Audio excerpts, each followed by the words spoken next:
What's up, everybody, and welcome to week 4 of the 24/7 podcast. I hope that you've been enjoying the topic so far, and we got a new one today that has been once again commonly brought up. I don't know if it's been brought up as often as some of our last podcast episodes, but nonetheless, it's been brought up. It was a question that was asked, and we would love to answer it. My question, this is the podcast question. Okay. Not really. This is whatever.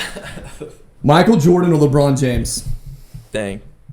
Yeah, I'm going to go ahead and I know everyone's going to come for me, but LeBron is the GOAT. LeBron over Michael. That's crazy. Yeah. Actually, no, I would actually agree. Yeah. You know, so we're not on that crazy talk. Why would you say LeBron over Michael? Well, there's a lot of things. He has a lot of evidence pointing to him. But basically, 10 straight finals. He highest scorer of all time. R.I.P. to this year, but yes. Yeah. I mean, they got bounced by the Timberwolves, but that's okay. He's 41. So, highest scorer of all time, most points. He has the most clutch shots in the playoffs. He has the most probably points in the playoffs ever. He probably he won four championships. He's 4 for 10 or something. Something like that. That's what they always like to bring up. That's cool and all. He has more points than Jordan on less shots, and they're like, "Oh, well, Jordan was." I don't want to hear about it. Yeah. So that's just a small amount of things. Yeah. So I get asked this a lot, just being in the basketball world. Yeah. Let me tell you what I can't say. Yeah. I can't say I believe LeBron James is a better basketball player because Michael Jordan never existed. Mm. Why can I not say that? Because he apparently existed. Yeah, I mean, there's clear evidence that Michael Jordan existed. Not to mention he's still alive today, which is awful. Also helps his case. But if I would say, hey, I don't think Michael Jordan ever actually played basketball. I think that that's not real. Right. There's like plenty of evidence, even outside the basketball world, that Michael Jordan really played basketball. Yeah. Which leads us to our topic. A lot of people want to know, how do I know that Jesus is who he says he is? And I think it even starts with, how do we know Jesus was a real person? Right. I think we get asked that question occasionally, not all the time. We do hang out with a lot of more believers, and even the students that come to our youth ministry, or I see at the school I work at, or whatever it might be. I think that most of them can at least buy into the fact that Jesus really came to earth and probably even really lived and rose again. But that's nonetheless the question that we were asked this week. How can we put our faith historically and scientifically, not just biblically, in Jesus? So the reality is we can talk about this question every week for the entire year and never run out of content. Yeah, it's true. There's just so much on this. So we can do our best over the next 25, 30 minutes to just skim over some of the ideas. But yeah, what do you think about this? Have you been asked this question at all? And yeah. So how would you answer? Recently, I was talking to what brought this up is just a guy was asking me a bunch of questions like, "Oh, well, I believe that Jesus was a real person," and so this is where this comes from. But and then he starts getting into what he doesn't believe. But what I would first say is you have tons of historical evidence that point to Jesus, that he lived on earth, that he was a real person. And so there's tons of manuscripts, there's tons of documents, even across different people groups, religions, like other religions, like the Muslim religion. If you ask a Muslim, hey, do you know Jesus? Yeah, good guy, like good teacher, this, and this. Yeah. So they've even acknowledged that Jesus was a real person. You have, like, the first thing that comes to my mind is just the Matthew, Mark, Luke, and John, the Gospels that go through the life of Jesus. It's eyewitnesses. They wrote something down, and it doesn't contradict at all. Yeah. And so, like, they all go with each other. Not just fairy tale people. Right. People. And they all wrote these books not at the same time. They weren't sitting like me and you right next to each other. Right. And so these are real people that lived, that wrote books at different time periods about the same exact thing, and somehow they get every single detail right. Right. So we'll just, like, that's just the first point. But that's my, I guess, proof. Your lead-off proof. That he was actually a person. Yeah. So this is actually a really interesting fun fact. We have more, not biblical, historical and archaeology. How am I supposed to say that word? Yeah, You're the like smart guy. Archaeological evidence. evidence. That we have more evidence of Jesus existing than we do William Shakespeare. Yeah. That's crazy. Because William Shakespeare, I mean, no one, I've never spoken to someone in my life who was like, in school we studied this William Shakespeare thing, but I don't think he was real. Yeah. It's never happened ever in my life. And yet we actually have more historical proof of Jesus than we do William Shakespeare's, as far as it goes to eyewitnesses' accounts, things that were said about him that can be proven, things that have happened in his life that you can go back to the country or the area or even the land that he was on and go, oh, we have proof of this, right? Right. So I think whether or not Jesus really came is actually no longer even a good argument. Yeah. Like, you can't say, I don't think Jesus existed. Well, in that case, I don't think George Washington existed. Right. I don't think Abraham Lincoln exists. Because, I mean, we have enough eyewitnesses to say absolutely. We have enough proof to say absolutely. So I just think we almost... I don't want to sound like we're dismissing that part of the question. Yeah. But if you do your research, I think it's safe to say that we can dismiss whether or not Jesus actually existed. Yeah. Yeah, and I think going into, as it's starting to rain really hard now, but going into that, it's like, okay, we know that he existed, and it's the same way we know, like, George Washington existed. And kind of the first thing that we get into is, like, is he actually who he says he is? Is he actually the Son of God? And did he actually die and 3 days later rise again? And so that's kind of like going back to the gospel argument is what I was talking about. Is like they go through the life and of Jesus and they cover all these things. Now, on the flip side, if you go back to like George Washington in the history books, like, what if I was to say, well, I don't really believe that he was the first president of the United States? It's like, okay, well, you know that he was because why? Because, well, we wrote about him. Because this one guy wrote about him this one time. Tons of people saw him. Yeah. But that's just something that's more recent in history than when Jesus was around. And it's the same goes back when I think about like Caesar or something. Like, you know that he was a ruler during that time frame because people saw him, people interacted with him, and people wrote about him. And so when you get into that, like the whole, did he actually do what he said he did? And it's like, well, there's over 500 eyewitnesses that said he did. Right. And these are just 4 books that explain that. And so that's kind of like my first like argument after he was a person, but he also did what he said he did because everyone saw him. Yeah, and there's a lot to go into as far as Christianity, and we can talk about the morality of it. We can talk about the creation mandate. There's so much we can get into. But what I think I find the most fascinating is when Jesus was on earth, he had these 12 dudes follow him around and watch everything that he did. And they were not like these bold, courageous, like, oh yeah, this Jesus thing is awesome. That's not who they were when they were following him around. Yeah.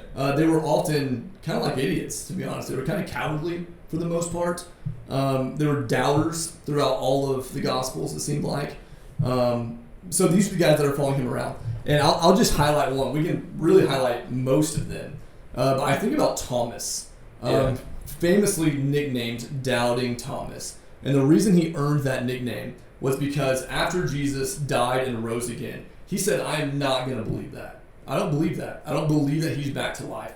Unless I physically get to put my finger in his hand and put my hand in his gouged out side, unless I can physically be a part of that, I'll never believe. Yeah. Right? So if Thomas has to ask the question, like, I need proof to believe. He was, for the most part, he had a couple highlight moments. He actually was one that said, let us go with Jesus that we might die with Jesus, right? So he does have some good moments, but at this moment, he is a doubter, he's a coward, he's nowhere to be found during the resurrection, during the crucifixion. Resurrection comes, the disciples are meeting in a room, he's not even there. He's like, I have to see it for myself. And then all of a sudden, Jesus appears to Thomas. Yeah. And he says, hey, Thomas, come put your finger. By the way, Jesus knew what he was thinking. That's why Thomas didn't say, I have to do this. Jesus said, no, come put your finger here, put your hand here. And when that scene happened, Thomas makes a statement in the Bible that is incredible. He says, my Lord and my God. that my Lord and my God. It is the only time that like Thomas or any disciple referred to Jesus as God. Yeah. They're like, whoa, like he actually died and actually came back to life. So this one man, Thomas, was a coward and was out. He was done with the Jesus thing. He died. Okay. They said, hey, he rose again. He said, absolutely not. No, he didn't. I'm not going to believe you. He's out. He's done with this Christian movement. Yeah. Then he says, looks at Jesus. He sees Jesus for himself and says, my Lord, my God. Thomas then, of course, we know he martyred for his faith. He was so convinced that Jesus came back to life that he died for the fact that Jesus was God. He was that convinced. Yeah. He also, from church history, we know, took the Gospels further than any other disciple. Like he was so convinced that he was willing to do anything to make sure everyone got to hear that Jesus is the Son of God, that he's the way, the truth, and the life, that he's the only way you can be saved. And I think when we talk about whether or not Jesus was who he says he was, just looking at these people, their life transformation, like they were here and now they're here because of that event, is so crazy. Because what did they have to gain? Yeah. Like if you're a disciple, what do you have to gain by making the statement that Jesus is who he says he is? That you actually lose your life. Yeah. You lose everything. You get beaten. You get abused. You get outcasted by society. People hate you. Like you could do anything else and be more successful in the world than be a follower of Jesus at that time. Yeah. And yet they were willing to do it all the way until death because they were so convinced that he died and rose again. Yeah. So that's probably my number one argument, I would say, of how can we believe that Jesus is who he says he is? Well, everyone around him did. Like, you can even go back and really study the way the Pharisees spoke. They're like, hey, we can't find anything wrong. We got to get rid of this guy. Yeah. Well, even they, like, going back to the Pharisees, is they believed, like, this guy is saying some crazy stuff, so we got to kill him. Yeah. And so it's like, okay, these are supposed to be the religious leaders at the time and stuff, and they're the ones that are supposed to know about everything. And it's like, they killed him because they were like, well, yeah, he's saying, oh, he's God and all these things. And then guess what? They're a part of that eyewitnesses too who saw him after the fact in the first place. And so when you just start looking at things like that, I know there's like, I think the reasoning used is like, well, they're unreliable witnesses and this and this. It's like, well, they're actually, like, they're not, like, it's a primary source, just like you learn about in school, of someone who saw him. Just like the 12 people that were around it, they could argue like, well, they were always around him, so they already, you knew they were going to say that and stuff. And that's like a good point why you brought up Thomas. And when you talk about a life change, when you look at Paul, all of his letters, they are also all accounts written by him of, okay, if you don't know who Paul is, he was once known as Saul. And an event happened in his life to where he completely changed. So Saul, before this, he killed Christians, and he was, I don't want to say was he blameless? I can't remember. But he was basically following the law that was in place to a T. Like, rising in the ranks of Judaism. Yeah, so he was literally the best, like, Pharisee, like, basically. Everyone looked up to him. He knew everything about all aspects of the law, and he was killing Christians, yet he thought that was right by the law. So for everyone else to think that, it's like, okay, that's crazy. He's going to Damascus. God stops him, blinds him for 3 days, I think it is. And basically he goes to see this guy, and at the end of it, he's changed. And because he had an encounter with God, he's now changed. So now he's going out and telling everyone about Jesus. And he's wrote like, 6 letters? I don't know how many. Yeah. So like, so just that aspect of him changing. So he literally killed like probably hundreds of people, but he changed because of that one instance. It's just, that's what gets me too. It's just like, dang. Yeah. And there's definitely a lot of things that you can look at, and when it comes to does God exist, is Jesus who he says he is, and one is definitely that life change, but also I think just the morale, our own morality, our own behavior, right, is so unique.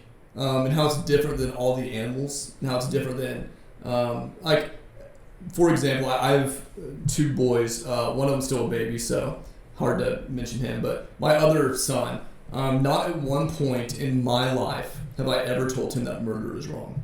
Yeah. If you were to ask him, he would say murder is wrong. Right. How did he come to that conclusion? Like, there's got to be something. Like I would also use this example. Let's say that I'm driving home today, and I pull into on my street, and my neighbor's house is burning down, and their 8-year-old daughter is in the house, and I have the ability to go in and save her. Would I do it? Right. Everyone would. Right. Everyone would go and be like, oh yeah, we have to go save that. I don't even know her name, but I would go in and save her, right? Because like that is a human being, and that is a situation where I need to save this person.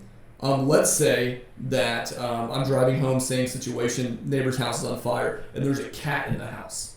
Would another cat run in there and save that cat's life? Yeah. No. Yeah. Absolutely it wouldn't. It would run away from the flames, right? Doesn't care. There's something so different about the way we were created, where we actually love people, where we actually care about people.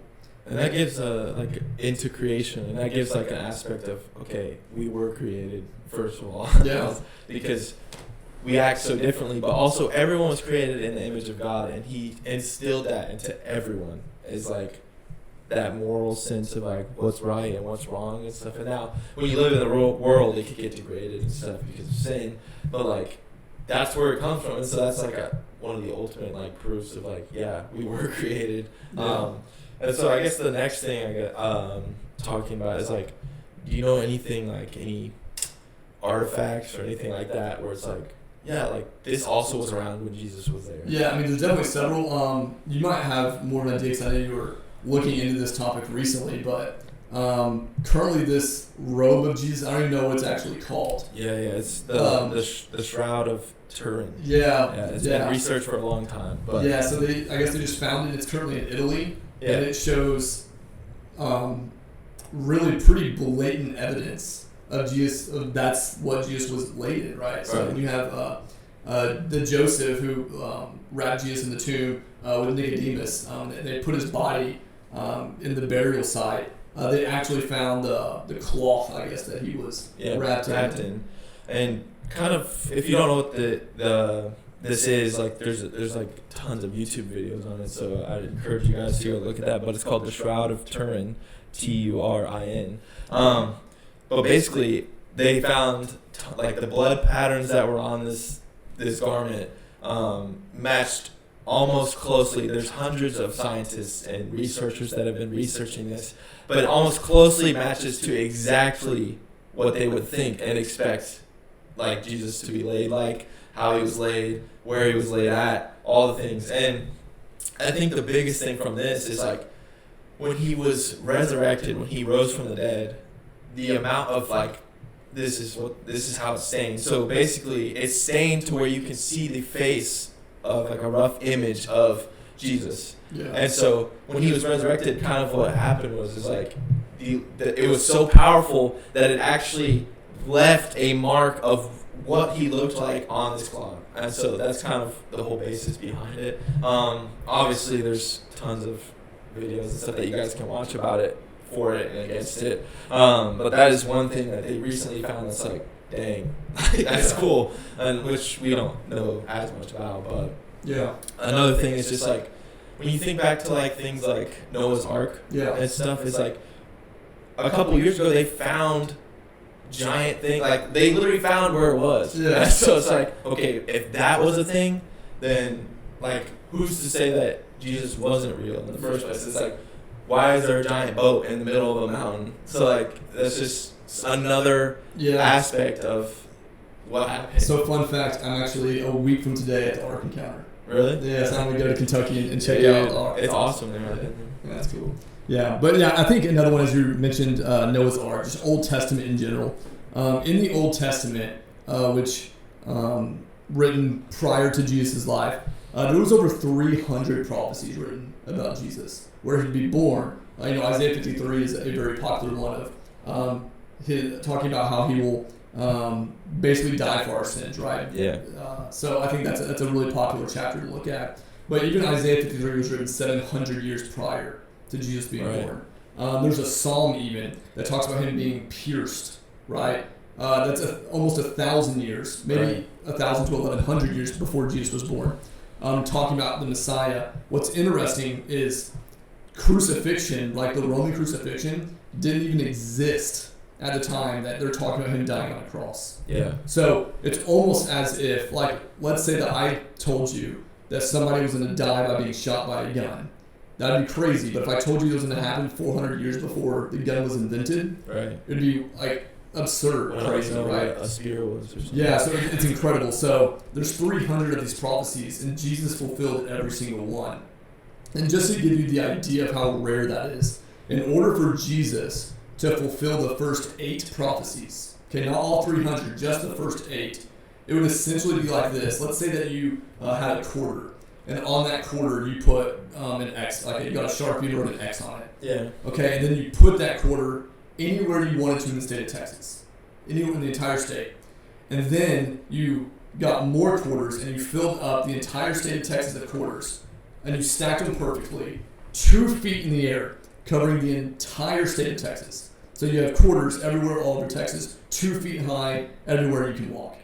The odds of him fulfilling all 8 prophecies is you reaching in anywhere in the entire state, between El Paso all the way to Galveston, Houston, San Antonio, Denton, Dallas, from end to end, and grabbing that one quarter.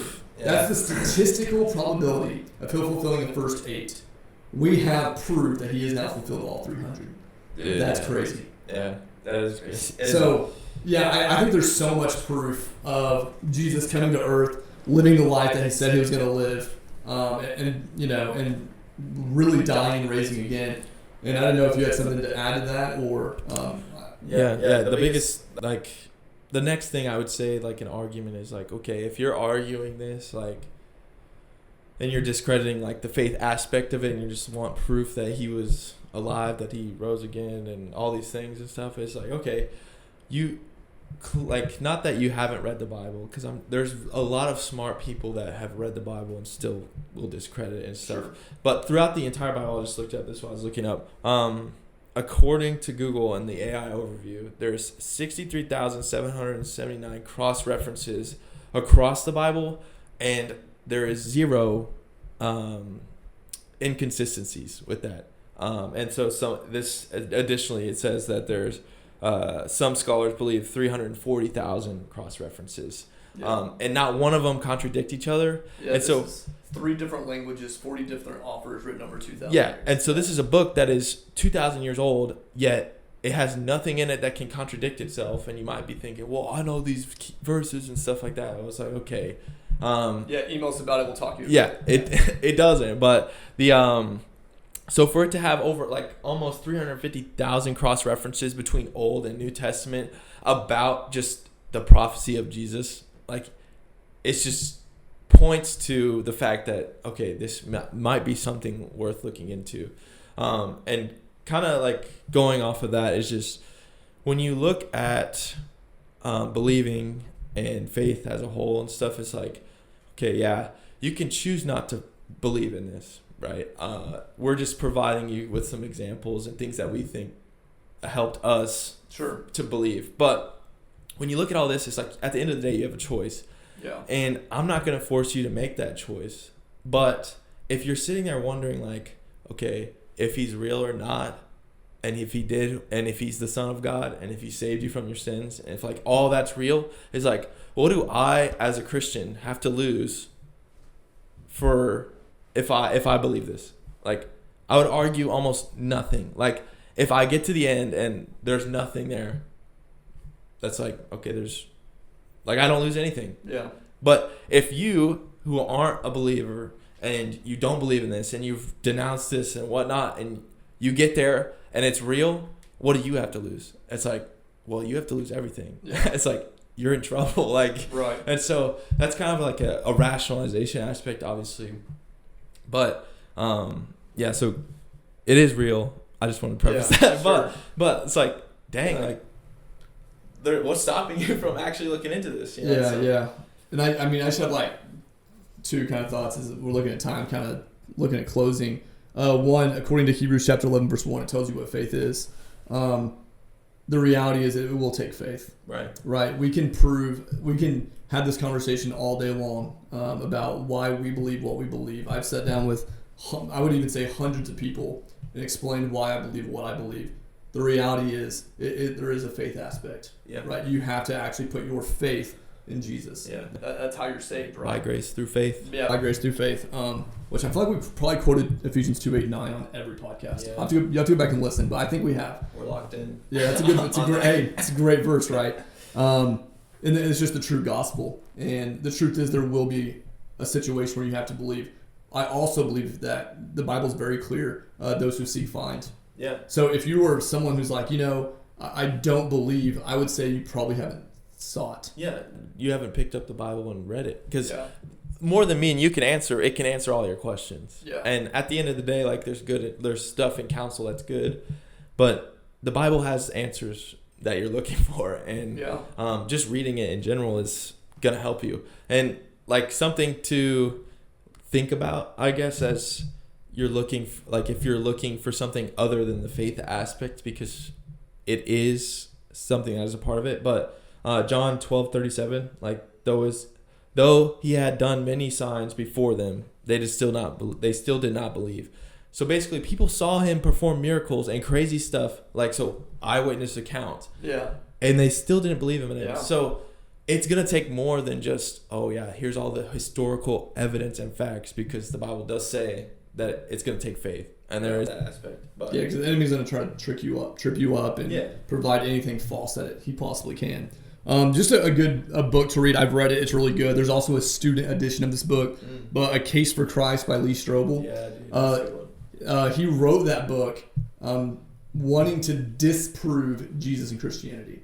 That was his goal. He was an atheist at the time. He wanted to disprove Jesus and disprove Christianity. After doing all of his research, and this is a very intelligent human being, he then realized, holy cow, I'm the one that's wrong, and then wrote this book called The Case for Christ. Yeah, that's good. And there's a lot of interviews that he has talking about the book, and man, it really it's really inspiring, I think, just to see, kind of going back to what I said, like, those who search, they will find, right? Yeah. That Jesus is who he says he is, and there is this spiritual aspect. We even covered the spiritual aspect today, but there is this spiritual aspect that when you are born again, when you are a believer and you come to know Jesus, the Holy Spirit comes and manifests inside of you, and you become a new creation.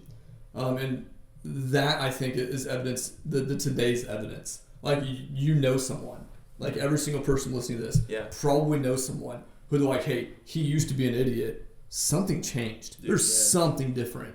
And I think those evidences are all around us. And Romans 1 would even say that nature in itself is pointing to a creator. Yeah, creation and what's around us. And as we're closing up, just the fact about the Bible and stuff is just pick it up and read it. You're going to learn a lot more than, I think a lot of questions that younger people now especially are having are coming from like TikTok or whatever. They just say whatever they hear, which is fine. But that's just what that's literally the state of our world today, is in everything. Like if you talk about politics or whatnot, or different music artists, or we're going to debate who's better, LeBron or Jordan, is they really are getting their stuff from somebody else. And so that's dictating what they say instead of doing their own research on it.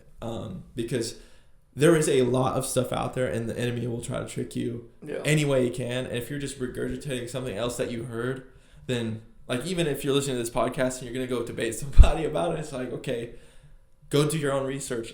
Read the Bible about it. Because that's the biggest thing that's going to help you ultimately believe in and help you find what you're looking for. Yeah. So also, I'm going to give you all, I'll even be bold to say this. A guy named Craig Rochelle, he's a pastor in Oklahoma, a Life Church, one of the most successful churches in the world, if not the most influential church in the world.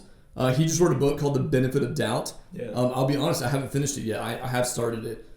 So far, I absolutely love it. The first 10 people will do this. The first 10 people that say, hey, give me a copy of that book, I'll buy it for you. Yeah. I'll get you. Yeah. So Benefit of Doubt by Craig Rochelle. If you're interested in that book, let me know. And the first 10 people that say I want that book, they get that book. Yeah. So make sure you comment or send us something on our link tree. But yeah, so that's it for this week. I know we went long, I guess, but I think it's something that we could talk about for a long time. Yeah, for sure. Like you were saying. But yeah, thank you guys for listening. We'll see you guys next week. Yeah, love you guys.